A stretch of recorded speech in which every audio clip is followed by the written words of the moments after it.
Good morning, ladies and gentlemen, and welcome to the QUADRISE Fuels International Business Update Investor Presentation.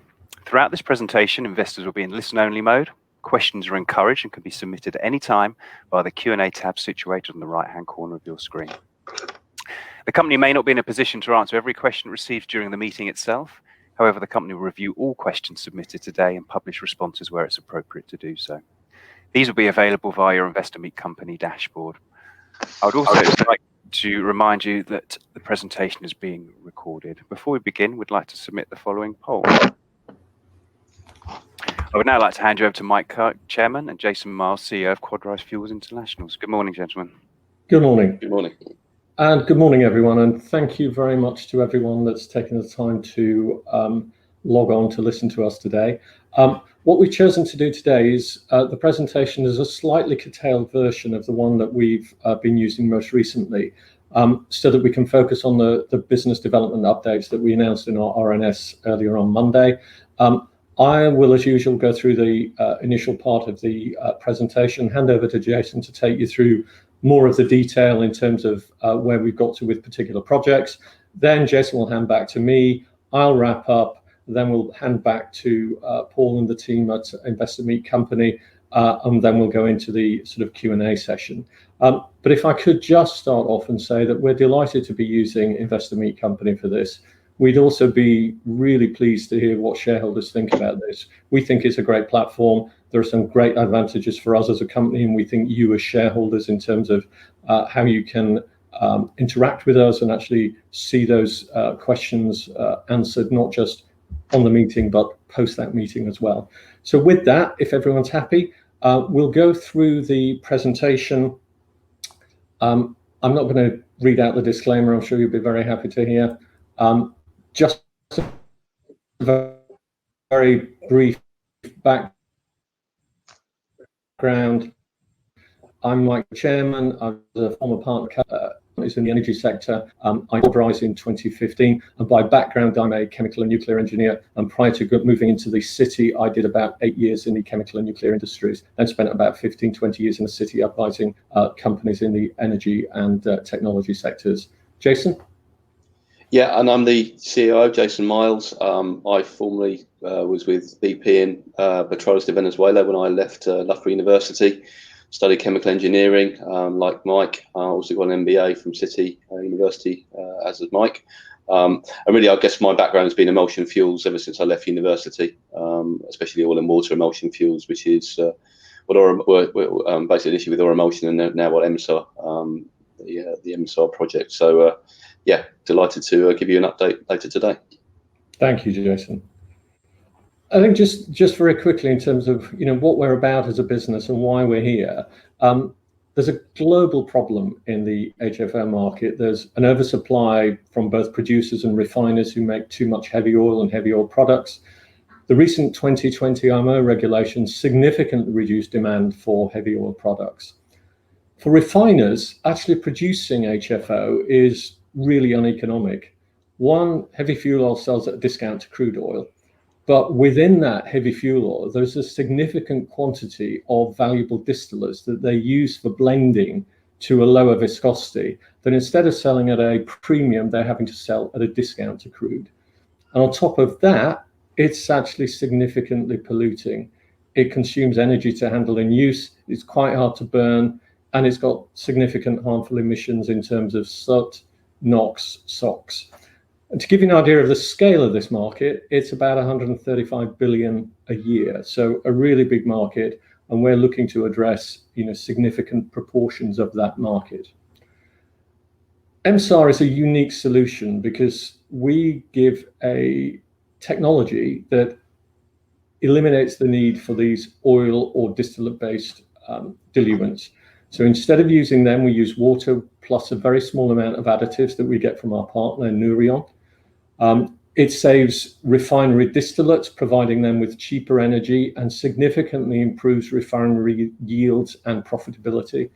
And the resultant product is much cleaner to use and actually burns much more like a gas than a heavy fuel oil. We've got no direct competitors. We've been building this technology alongside Nouryon over an extensive period of time. but based on the technology that Jason was instrumental in using in ore emulsion, in terms of creating a fuel that was actually used for baseload power generation, and about 60 million tons of that fuel was successfully sold and used in baseload power generation. So emulsion fuels aren't new at all. Our approach to it is unique, though. We've got a unique combination of resources here at QUADRISE. We've got a world-class team with emulsion fuel specialists like Jason. We've got refinery and economic refinery sector experts, such as our Chief Operating Officer, Mark. And I come with significant capital markets and PR and IR experience. For those who know us well, you'll know as well that we've got a significant amount of both IP and know-how that underpins our technology.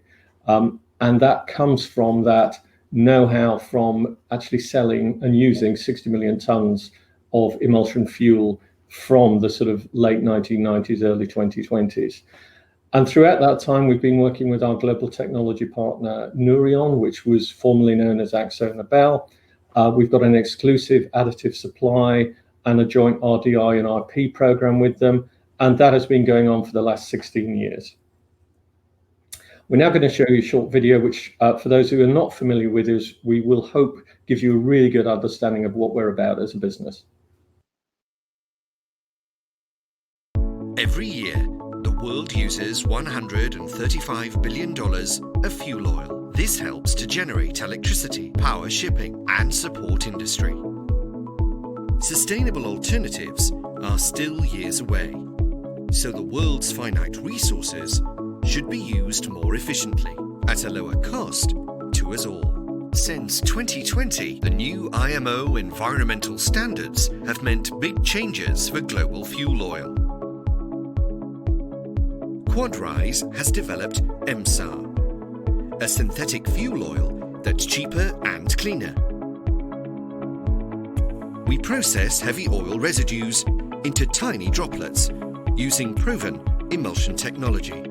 These are dispersed in water, which contains a very small amount of additives produced by our long-term partner, Nourion. The result is MSAR fuel. Fuel oil is normally made by blending the tar-like oil residues with distillates such as diesel and similar expensive distillate products, so it will flow. This results in a significant loss of revenue for refiners. But by using water and additives as a diluent, MSAR allows refiners to sell all of their distillate products at a premium, creating significant value for the refiner. This means MSAR can be sold at a lower price to consumers. MSAR is stored and transported using existing fuel oil infrastructure. It can be used interchangeably with fuel oil. And in less than 1 year, MSAR can pay back the investment. MSAR can be used in diesel engines and boilers. The micro-sized fuel burns cleanly and efficiently, with no black soot, and with typically 30% lower nitrous oxide and particulate emissions. MSAR offers refinery upgrades at minimal cost, with rapid payback, lower energy costs for consumers, a cleaner environment for us all, and an economical way to meet new environmental standards. QUADRISE is making innovative use of the world's finite resources. Change doesn't happen overnight, but our tiny droplets can make a world of difference.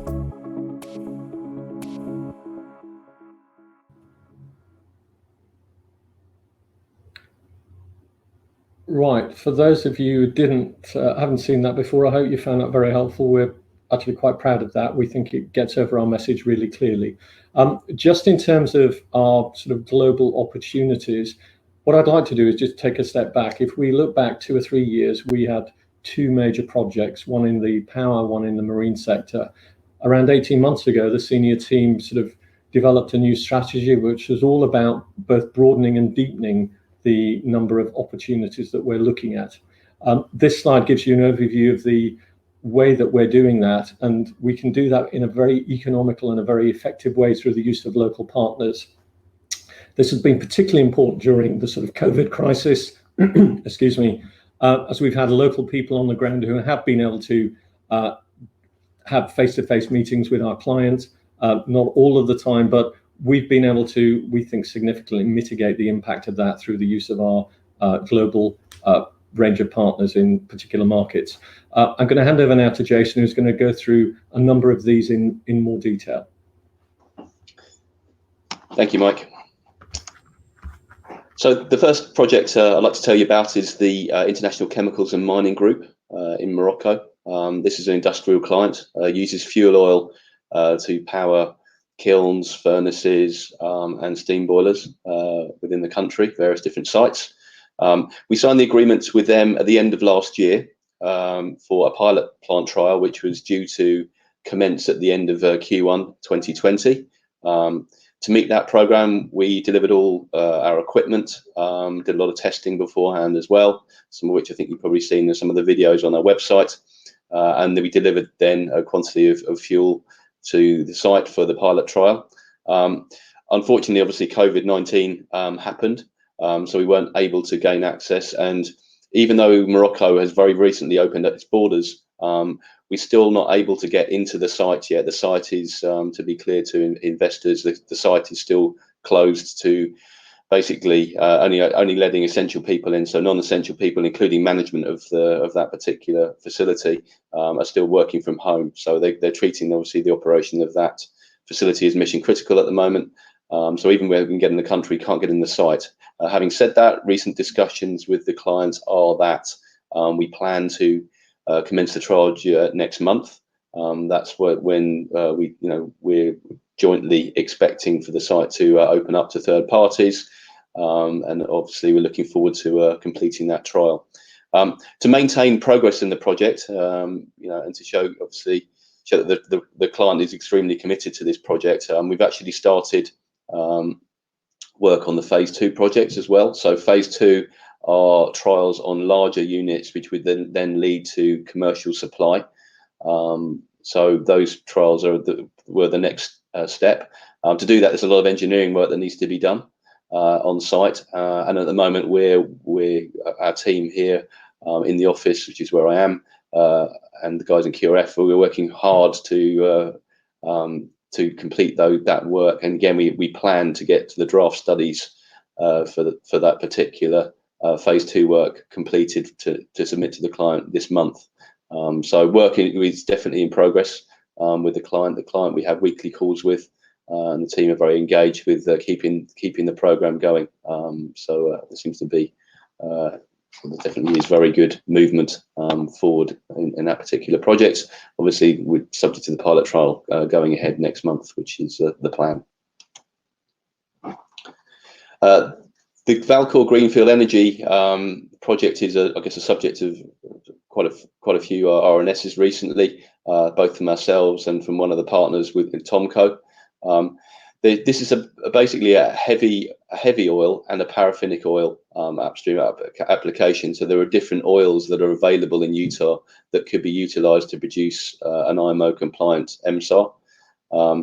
The MOU with Valcor was signed at the beginning of this year. We had discussions at the end of last year, which led to the MOU. That's developed very, very quickly, whereby basically there's now a commercial trial agreement signed last month with Greenfield Energy, which is the JV with Tomco. The first phase is a proof of concept testing planned for the end of this year in Utah. The end of this year basically is contingent on them commissioning and making modifications to the Petrotech facilities, which is where the site is where the trial and the site is located. Provided that everything goes well there, then we plan to progress that trial at the end of the year, and that's really a precursor then to the commercial license agreement for MSAR. Typically, the discussions so far have gone up to, we're talking about 10,000 barrels a day. The next project we expect to be in the order of sort of 5,000 barrels per day of oil, and the parties are obviously looking to expand their reach in the Utah asphalt basin, which I think is extremely prospective, combined with the technology that they've developed themselves and MSAR. excuse me. The next project is in Ecuador. That's a project that we've been developing very actively with 3 Point Commodities. Again, an initiative that was really kicked off at the end of last year, and then there was several meetings, both at the headquarters and also at the refinery subsequently during Q1. We've had lots of interchanges with the refinery in terms of sharing technical information, sharing economics. And based on that data, we then issued a proposal to the refinery. And specifically, the idea is that within the refinery, there's utility that can, several utility consumers that can actually consume the fuel. We're also in parallel briefing the energy secretary of the country to let him know what's going on. And in parallel, also, we are looking at upstream applications, of which we think there are several very exciting opportunities for MSAR linked to heavy oil deposits there. So that's work in progress. And one of my colleagues, Matt, who's in the office today, also presented to the Society of Petroleum Engineers very recently. Mexico is something we're developing with Redliner. 3 Point are also active there, but Redliner are our main client communicator with the National Oil Company. We're looking to progress a refinery study. We haven't yet managed to get started yet due to various delays in their legal system due to COVID. But we believe that study will be underway and at least will be in progress and putting that together this year. Excuse me. At the same time, we have been presenting information to the energy secretary of the country. Again, there's a very good national fit. And also, we presented information directly to the heads of the National Oil Company upstream and refining divisions. So we've got various different levels of access to the client there, which we're looking to progress at the moment to get things moving. In Saudi Arabia, we are working with Al Kafra. We've been working with the middle of last year, excuse me. The idea is that we will be working on a project to recommence the 400 megawatt boiler trial with the major utility there, the power utility. The discussions are direct with those guys at the moment to work out the exact proposal in terms of how that's delivered. At the same time, we've increased our focus in the region, looking at basically a new white paper and updates to our website to unlock some of the content and provide that in modern standard Arabic language as well, which will be very handy for the region. So that work is ongoing, and we very recently had initiatives to speak to the major OEMs there, who I was in contact with this week, where we certainly believe we can work together in some of these initiatives, and also we've had interactions with the National Oil Company there as well, where there've been some recent changes to management. So we believe that there's a very strong and positive initiative to recommence what we started several years ago. Didn't quite manage to deliver upon, but we believe that the opportunities is still very much live in Saudi Arabia, and the audience is receptive now to the MSAR proposal. So that's something we're progressing in parallel. And finally, I guess from my side anyway, we are looking at global marine fuel still. As some investors recall, we were pretty close to getting a full low-no trial done with Maersk Line. Maersk Line then changed their minds in terms of use of high sulfur fuel and scrubbers, which meant that MSAR was put on the shelf, shall we say, until they decided what they were going to do. In the meantime, we've been very active in progressing discussions with two main fleet owners who are both significant players in the container sector and the bulker sector. And at the moment, we are basically looking at commencing low-no trials for both of those clients. And I know there may be some questions about that later, so maybe I'll come on to questions about that. But those trials we're looking to commence towards the end of this year, probably Q1. But obviously, agreements will need to be signed to do that. this year. So we're progressing the technical discussions, the commercial discussions, and looking to finalise the trial agreements with both of those clients. The bunker business investigation has been put on hold due to COVID. It's quite difficult to do that remotely at the moment. So we'll reinitiate that probably in the new year. And other projects we've been working on have been some joint collaborations together with Neurion, who are part of the Carlyle Group, and they own other energy interests there. So we've been reaching out to some of their particular clients. And we've had a new initiative underway to develop business in the Americas with a new agent there. And yeah, I've been discussions with other clients, although there's been no material update. They are ongoing. There's just nothing significant to report. But we've had interest both from our existing clients who are displayed on the map, but also several new exciting initiatives that seem to be progressing quite rapidly as well.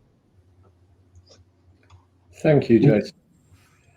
If I can just, very quickly wrap up. Just in terms of what our strategy is, we believe we've got a solution that actually solves a global problem now, not in several years' time. We produce this stable oil and water emulsion. It's using existing proven technology, and we've got an industry-leading team with IP and global partners to enable us to deliver that.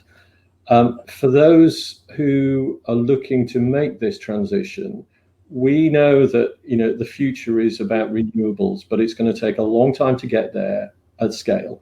And therefore, we believe absolutely the best way of utilizing fossil fuels in the meantime is to do that in the way that is the most energy efficient and produces the least amount of pollution. And that is our technology. It makes oil burn like gas. It reduces costs for both consumers and producers, and it significantly reduces NOx, CO2, and eliminates black soot. And if you look at it from a refiner's perspective, it is absolutely the cheapest and most energy efficient way of upgrading a refinery and getting more out of the bottom of the barrel. As we explained earlier in the presentation, we've moved over the last couple of years or so to have a much broader spread and a much broader, larger number of opportunities. We hope we've provided you with an outline of how a number of those are progressing. Through the use of carefully selected partners, we're able to ensure that we can progress these in most corners of the globe simultaneously. And we've seen some questions about what our sort of capacity and capability is to deliver against those, and hopefully we'll come on and answer those questions shortly. And the other thing is just to bear in mind that when we put our initial funding in place in 2019, that was going to get us through to the end of calendar 2020. Through a combination of our proactive approach, together with some of the restrictions that COVID-19 has placed on us, such as we haven't been able to travel as much as we would normally doing, we've actually been able to ensure that that funding gets us through now to mid Q2 2021, which we think is a significant benefit for both the company and for shareholders, and gives us that much longer runway to bring a number of these opportunities to the point of being able to progress to commercial operations. That concludes the formal part of the presentation. I'm now going to hand you back to the team at Investor Meet Company, and then we'll move into the Q&A session. That's great, Mike. Thank you very much, Jason. Thank you. Ladies and gentlemen, do please continue to submit your questions using the Q&A tab situated on the right-hand corner of your screen. But just while the company take a few moments to review those investor questions submitted already, I'd like to remind you that a recording of the presentation, along with a copy of the slides and the published Q&A, can be accessed via your investor dashboard on the Investor Meet Company platform. Lastly, before I hand back to Mike and Jason, I'd just like to remind you, and as Mike said actually earlier, your feedback is really important to the company, so do please take a few moments to complete it. You'll see immediately after the presentation has ended, you'll be redirected for the opportunity to provide that feedback and submit that as we come through. Mike, Jason, just before we look at the questions that have been submitted today, I wanted to ask you a number of the questions that we have had pre-submitted by investors, and I think just seeing that Mike's just We have a small technical issue that is just coming back in, so we can just bear me for one minute as Mike just comes back in, and then we'll go through these pre-submitted questions and then on to the live Q&A. So please do bear with us 1 second. That would be great. Just while we're waiting for Mike to come back in, Jason, I think we could perhaps start with a couple of the questions. I can address them to you, if that's okay. Yeah, sure, no problem at all.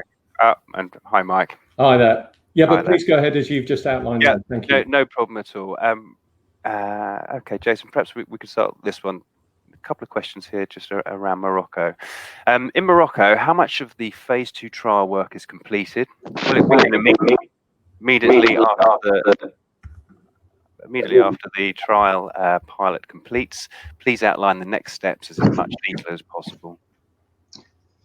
Okay, yeah, I'll do my best to answer that question. The phase 2 work, I think, as I alluded to in the presentation, is pretty much done. We're looking to submit the draft reports to the client during this month. So hopefully, we're definitely before the end of the month, but hopefully during the next few weeks. We then need to go to site, be active, actually to be on site to finalise the exact details of the implementation of phase 2. So we do actually need to get on site, but a lot of the information has been provided remotely already. So based on that work, then the phase 2 exercise is complete. So it'll certainly be completed in detail and submitted formally in full to the client in October.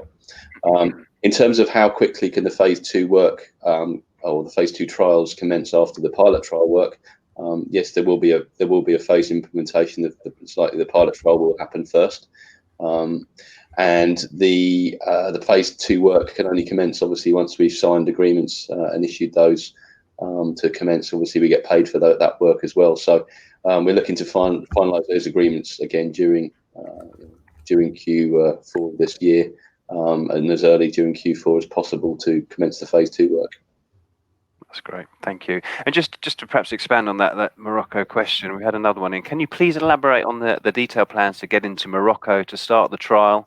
I'd expect this happens as early as mid-September and not in October as outlined on Monday. Yeah, I mean, we can travel to Morocco. That's not the issue. Obviously, that's recently changed. So, I mean, we keep active. We're actively looking at all of the restrictions to all of the countries that we deal with. So Morocco is obviously one of those. The issue with Morocco is not getting into the country at the moment, it's actually getting into the site. As I mentioned, I think during the presentation, the access to the site is actually restricted for people who are not operators or are not key to operations of that facility. There are several thousand people actually employed on that site, but obviously operations and sales of their key components are key to them. So even certain management within the company, some of which we're dealing with, are actually not on site. They're having to work remotely as well. So until they open up the site itself to third parties, then we can't get on site to actually carry out our work and complete the pilot trial. Having said that, the discussions and the joint discussions we've had very recently are that October is provisionally that date, obviously subject to any changes in the current situation with COVID. Thank you very much indeed. Mike, perhaps I can address this one to you, please. Yeah. Basically around funding. I had a couple of questions obviously here, but I think we can just deal with this here. There's been a lot of concern among some investors about the effects of the Bergen arrangement in terms of continual share price suppression by Bergen's constant selling and severe dilution of shareholders. When further funding is needed, would you consider trying to avoid drawing the second tranche by instead approaching shareholders for funds via an ordinary rights issue or similar? We've had, we've had a number of sort of comments and statements from shareholders regarding Bergen funding. I think it's worthwhile taking a little step back and looking at where we were around this time last year. And at the time that we announced the Bergen funding, which was in the back end of August of 2019, that was a total of a potential 4 million net to us, face value 4.3 million, of which we were drawing down 2 million initially. That enabled us to actually underpin the open offer, which was fully underwritten by Peel Hunt at 1.8 million. And on top of that, we got about another 700,000 in via subscriptions. And I and the board absolutely stand by. That was absolutely the right funding structure for us to put in place at that time. And we have seen, I think, that Bergen have been a responsible convertible holder. They've recently increased the amount of conversions that they've done. There have been some concerns from shareholders as to how long they're looking back in terms of being able to look at the price at which they convert. That is something that we can't disclose. It's commercially sensitive. However, what I have highlighted to people who've asked that question is, if you look at the way that the share price has actually responded over the last 2 or 3 months, there have been a number of occasions when the share price has almost, or in some cases more than doubled in a very short period of time. Therefore, that actually does give you a position where Bergen can actually then convert at a price which actually looks quite low to the then current share price. But that is something that we knew was a potential issue. I'd highlight the fact that actually if we go through the period when they've actually done the most recent conversions, from the earliest to the current conversion price, that conversion price has more than doubled. So I admit that there is dilution there, but actually that dilution has been significantly reduced over what it could have otherwise been. In terms of what we're doing in terms of funding for the business going forward, as I outlined, we've got funding for our business development activities through to Q2 2021, or mid-Q2 2021. We are therefore looking at what our funding options are, and we will continue to put forward the very same things we did when we put the funding in place in 2019. We want a structure which is in the best interests of all our shareholders. That may or may not include some form of convertible or other alternative security. We think it's important for us as a business that we have the opportunity to draw down that second tranche of the Bergen funding. Whether we choose to do that or not is a decision that we can take at some point in the future, but it is absolutely vital for us that we have that opportunity there, because we think that enables us to unlock the best value funding for shareholders as a whole through other potential means as well. That's great. Thank you. Thanks, Mike. Jason, perhaps I can push this one to you. In KSA, please outline what stage of engagement process you are at, including which stakeholders are now on board with the project, and which steps remain. Is signing the KSA trial this year still plausible?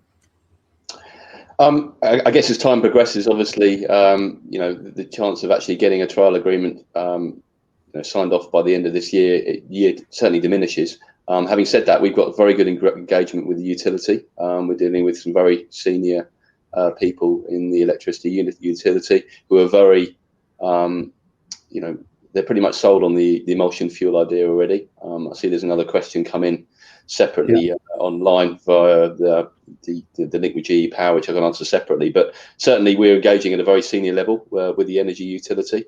The next plan that we're looking to conclude is then essentially getting an aligned presentation together with utility to the Energy Ministry, and then taking that back to the National Oil Company. They're the next phases.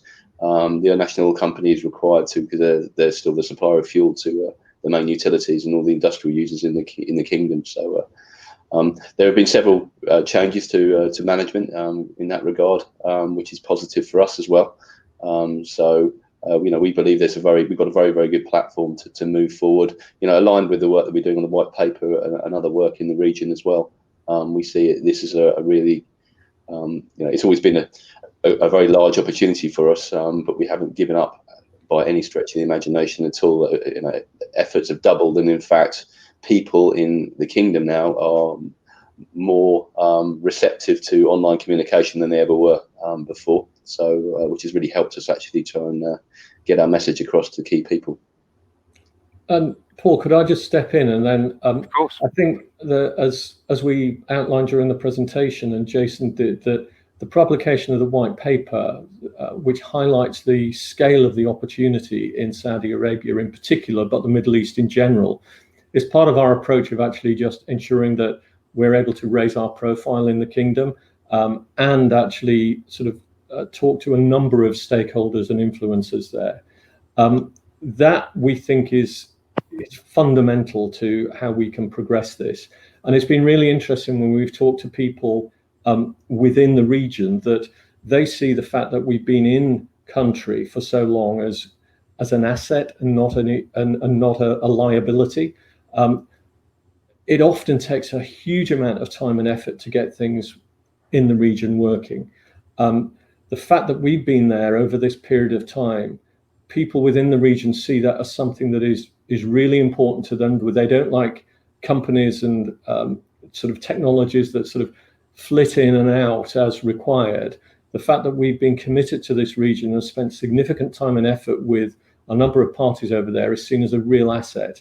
And we're making sure through the white paper we're able to raise our profile and reinforce our commitment to the region and the ability of us to actually deliver significant value to the kingdom.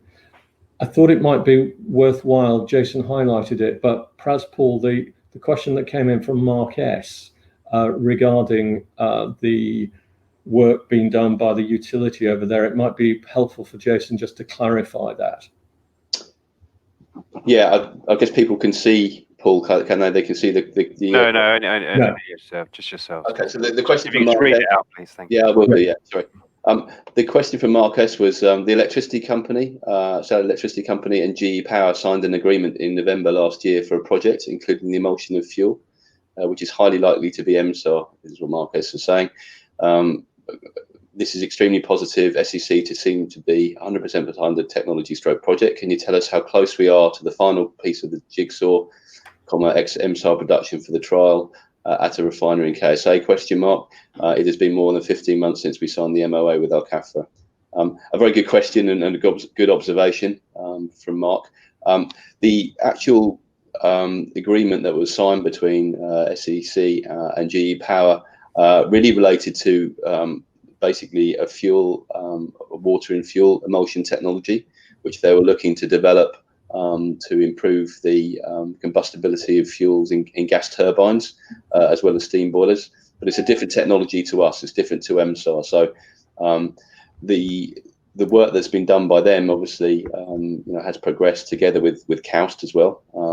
The good thing is that having looked at the technology and looked at the concept, the people that we're dealing with in SEC are extremely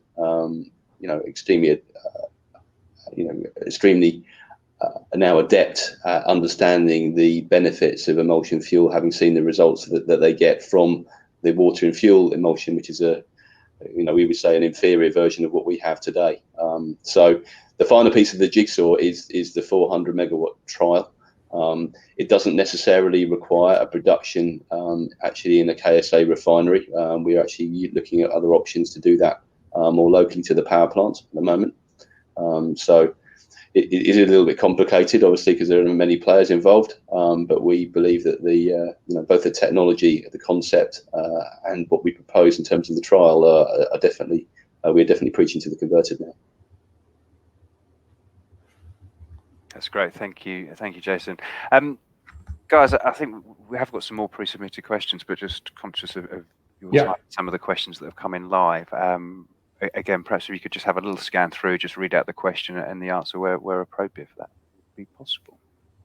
Yeah, there's one from David B, which is an interesting one on the markets in terms of diesel. The question is, regular diesel is going to be in decline going forward, so perhaps more surplus available at the refinery. What are your expectations? I guess question mark. I guess the expectations from our side is certainly there has been a decline in demand for diesel, and that was in place obviously before COVID. It's really been dramatically impacted since COVID has taken effect.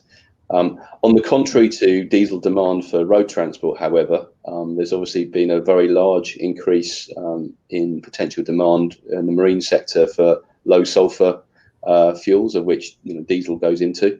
So even though there's been a decline on the road transport side, or there's a steady decline on the road transport side, on the marine side, the demand has increased quite dramatically, which drove the prices to certainly increase considerably at the beginning of the year. So we expect diesel to continue to be in demand, albeit more for the marine sector and less so for the road sector.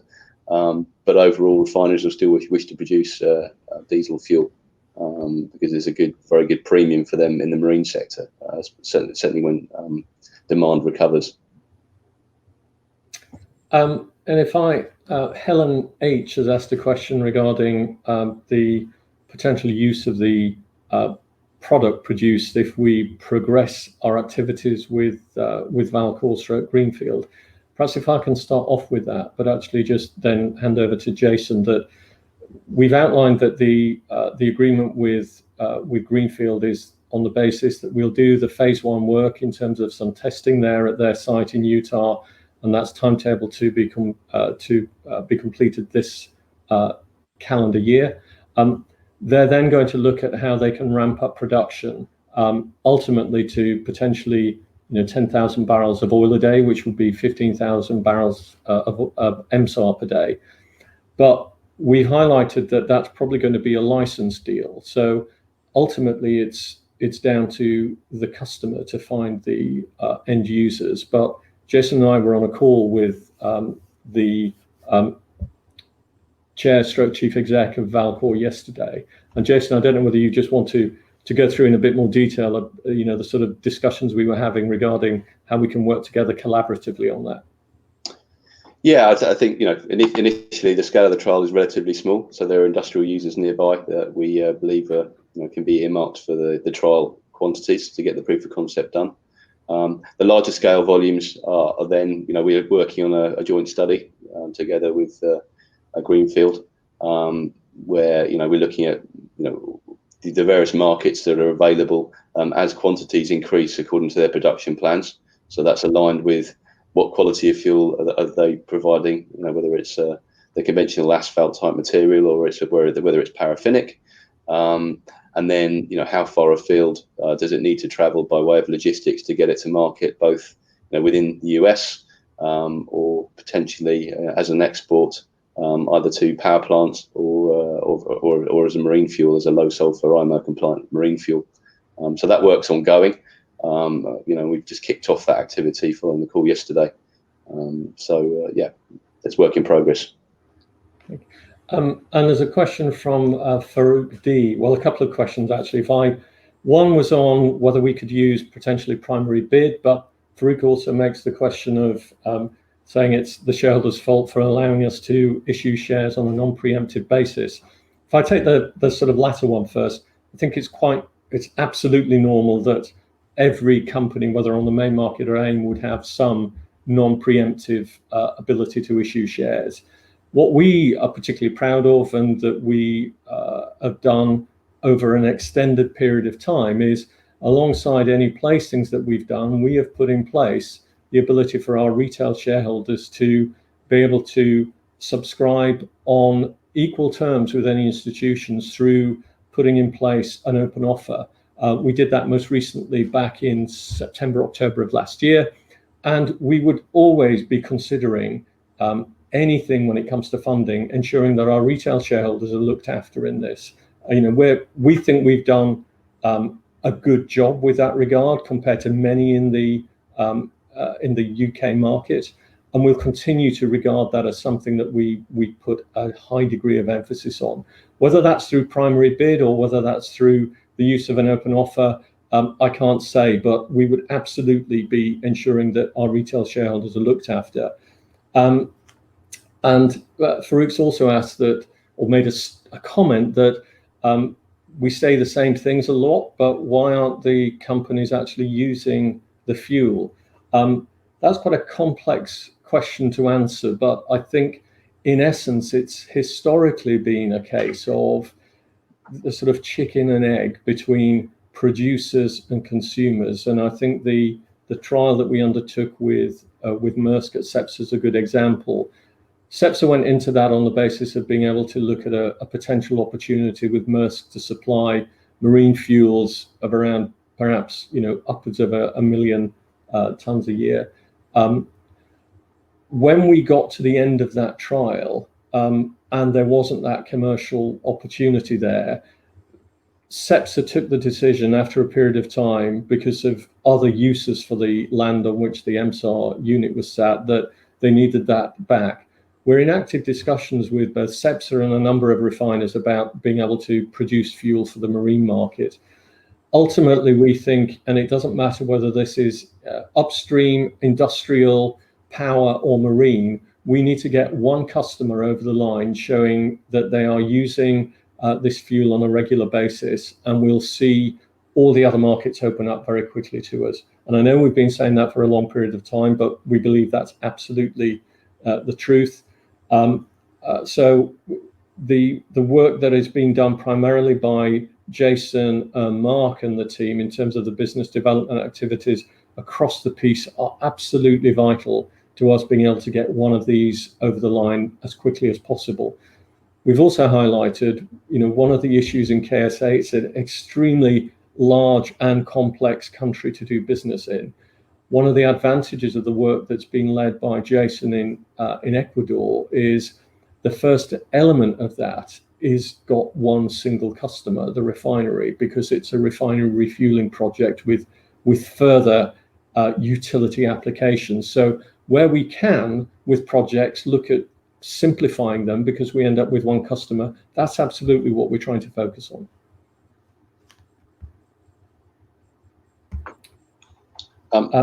There was a question in from Ian J with regards to, I guess, the marine, well, definitely the marine project. Basically, it was where will the MSAR for the Lono trials be supplied from? We can't disclose that as yet. There are a number of different options that we are currently looking at, together with some of the existing suppliers that we've used before for the previous Lono trials, as well as potential for production in fuel terminals as well. So we've got an initiative ongoing at the moment to look at various different production sites that could be triggered once we get the various agreements signed with the marine clients. So we can't be specific about that yet, but I thought I'd address it without letting it go. Jason, I don't know whether you want to have answer the question from James G right at the bottom, just regarding, we've alluded to some of this, but perhaps try and provide a little more flesh around how we might look at producing and selling the fuel from Utah if that goes commercial with Greenfield. Yeah, so the question was, Jason, it was mentioned that MSAR could be possibly used for marine from the US. How will that be realistically transported from Utah? Also, you mentioned that you are looking at possibly another agent in the US. I was under the presumption that Freepoint had exclusivity, question mark. So 2 questions there. So could MSAR be realistically supplied as a marine fuel from the US? Potentially, yes, and that's one of the things that we're looking at the moment as part of this marketing study. The most likely exit point would be LA as an exit port. They have quite a big bunkering volumes going out of there, so the logistics would appear to work from there potentially, but that's something we're looking at in more detail for some of the low sulfur fuel oil users. And in terms of the other agent in the US, that was specific to the Americas, really looking at the specifically for the Central America region, as well as the Caribbean. We are not exclusive to Freepoint. We have a case-by-case agreement with Freepoint, where if they have obviously a good platform like they have in Ecuador, then we'll agree with Freepoint to be exclusive on that basis. But if there are other areas where other agents have better cover, then we'll work with them as well, which is the case for the new relationship that we have with agents there. Jason, I don't know whether, I think we probably both know who Richard B is, but whether you want to just pick that up. You did make comment about it in the presentation, but perhaps just to the one pretty much at the bottom now, just in terms of our approach on the marine bunkering opportunity. Yeah, I mean the marine bunkering opportunity, is definitely there still. It's something that we have had a good look at, but at the moment the margins in that business have been eroded due to COVID and due to demand. So the difference between the cost of conventional bunker fuel and cargoes, which is really drives that business, has diminished a little bit. So at the moment, the economic drivers, whilst being there, are not as strong as they were before. So at the moment, if we're going to spend any efforts in progressing that or progressing other things, we'll progress the other things first and then wait for the margins to recover in that business, and then initiate the work that we've done up to this point. Thanks, Jason. I'm just going to take a couple of questions now. First, there's a couple from Mark S. And the first is, could we commit to providing a non-financial business update and investor Q&A every quarter going forwards? I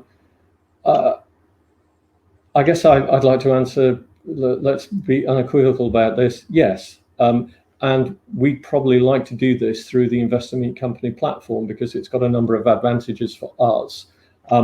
We do want to feel that we provide regular updates to our shareholders. We think this route is actually got some benefits over the telephone conference calls we've used most recently, but it would be helpful to get feedback from our shareholders on that. But I can absolutely say, yes, we're very happy to do this on a regular basis. We think it's got value to us as a business, and we think it's hopefully got value to you as shareholders. Mark also asked if we were sort of submitting a bid along with Freepoint on the Esmeraldas refinery. That's not something that we're looking at. One of the question, supplementary to that question, was how does that affect our work in Ecuador? And I think I'll hand over to Jason to sort of allude to how we're working with both the refinery management, the National Oil Company senior management, and the sort of energy ministers to ensure that we've got as many options covered off on that as we can. Yeah, I guess this question refers to, public statements by the Energy Secretary in Ecuador that they're looking to get third parties to invest in the downstream business of Petroecuador, which includes Esmeraldas refinery. They're expecting third-party investors to come in and spend upwards of $2.2 billion over and run the refineries over a period of 25 years. As a means to basically get investment into the country. We obviously are aware of that, and that particular initiative has been ongoing before we even started this particular project. Best part nearly a year ago, was the first announcement in that regard. So we're very much aware of that process and the desire by the Energy Ministry for that to happen. Having said that, we don't believe that that's likely to yield any particular bidders for that particular process. And specifically, we are dealing directly with both the refinery and the senior management within the client, within the National Oil Company in Ecuador. So we're dealing at various different levels, and we've got a very, very good engagement specifically to how we're going to save money for the government and the clients in Ecuador as well. One that I'd like to pick up from Victor A, which was the KSI white paper a reactionary document produced following questions, queries from potential customers? Victor, absolutely not. This was something we proactively pursued with our advisors, both in country, in the Middle East, and based here in London, as a means of really increasing our profile within the region so that we can tackle as many of the stakeholders as is possible to really highlight to them the benefit that our technology provides to the country. And we think that's sort of fundamental to us being able to make progress here. Janine has asked a question. Out of 10 being it's done, you have just said we only need one company to sign a contract and others will follow. So give us poor old long-term holders, just how near do you think we are? As you might expect, Janine, it's a very astute question, but one that's really quite difficult to answer without creating a bit of a hostage to fortune. But I'd have to say that at this current time, I don't think we've ever been in a better position with a number of opportunities that have got the potential to go very rapidly from demonstrating our technology on site to commercial operations. If I were to sort of try and put a number on that, I think that might be sort of somewhat challenging, and I don't think it's appropriate for me to do that at this time. But I would say that we're in the best possible position we can be, and I've been amazed by how we have been able to progress a number of these, notwithstanding the challenges of COVID-19. And actually, with that in mind, there have been a number of questions just, how are we going to get into, for example, North America? And Jason, I don't know whether you want to just talk about some of the things we were chatting about on that call yesterday with Steve Biles. Yeah, I mean, there seems to be that in terms of getting to the US, there seems to be an additional program for business visas where there is access. You can access or apply and get access very quickly. So we're aware that one of the Tomco people are actually flying out this week, having successfully gone through that process. So it appears that there is a means of getting into the US on a business basis, providing there's a genuine reason to go there. So we'll be looking into that particular avenue to see, and hopefully it's applicable for us. If not, as people have mentioned in terms of other routes in, there are other means of getting into the US as well via other countries, or which obviously involves some means of quarantining at some stage. But that's all of these things we are looking at the moment, but it keeps changing. So we need to focus on the here and now, as well as some of these other things which will be flashing red in the future or green as things develop. It's quite a fluid situation. And I saw, I can't find it now, but there's a question asked earlier just in terms of our capability and capacity as well. And yeah, from David D. Yeah, I think our view is that we've got the capability and the capacity, and if we look at particular activities that we've announced, we're expecting to progressing in Q4 of this year. We're absolutely committed to being able to deliver both of those, and we will then just review how we are able to commit to other opportunities that may open up alongside those as well. But we will be expending every effort that we can to actually prove our technology on the ground, get it demonstrated, and then being in the best possible position to move from a demonstration project to commercial projects at the earliest possible opportunity. It's worth maybe adding to that, Mike, is that we as QUADRISE obviously have a limited number of resources, but we also utilize consultants where we need to, and we also utilize subcontractors. So for example, when we operated ran the SEPSA trial, we actually had subcontractors from the mill supplier who are actually operating the unit for an extended period of time. So we have the ability, even though we are fairly leanly resourced, we have the ability to use both highly experienced consultants and subcontractors to carry out this work. So Mike, Jason, just slightly conscious of time. Yeah, sure. We're just coming up to the hour, and obviously you've answered a great number of questions, but you've got a few more there. So I think perhaps what we will do is the company will, of course, review all questions submitted by investors today, and we'll publish those answers on the Investor Meet Company platform where appropriate. Just to wrap up then, Mike, perhaps if you could just wrap up for the investors before we redirect them for the feedback. We know that's important to you guys. Yeah. I think, first of all, thank you very much to everyone that sort of logged on and listened to us. Whether you've asked a question or not, I hope you found that our sort of responses have met your needs. I can see from one particular question that's been put, there is a desire that we absolutely give more detail on a number out of 10 as to where we are.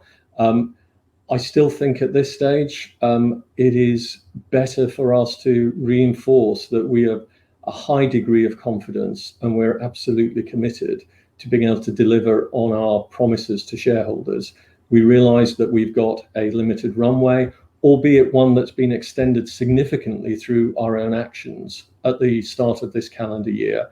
And we have got a very high degree of confidence that before new funding is required, we will be in a position to provide that funding at what we believe will be very attractive, on very attractive terms for the company and for shareholders. That's great. Look, thank you, Mike. Thank you, Jason, for updating investors today. Again, could I ask investors not to close this session, as you will be automatically redirected for feedback. The webinar end take a couple of seconds to direct you to that. If you've accessed the meeting via our website, the feedback page will appear directly in front of you. If you've accessed it via the link in the email, we'll just ask you to log in to submit your feedback. So on behalf of QUADRISE Fuels International PLC, an investor meet company, we'd like to thank you for attending today's presentation. That concludes today's event. Thank you very much indeed.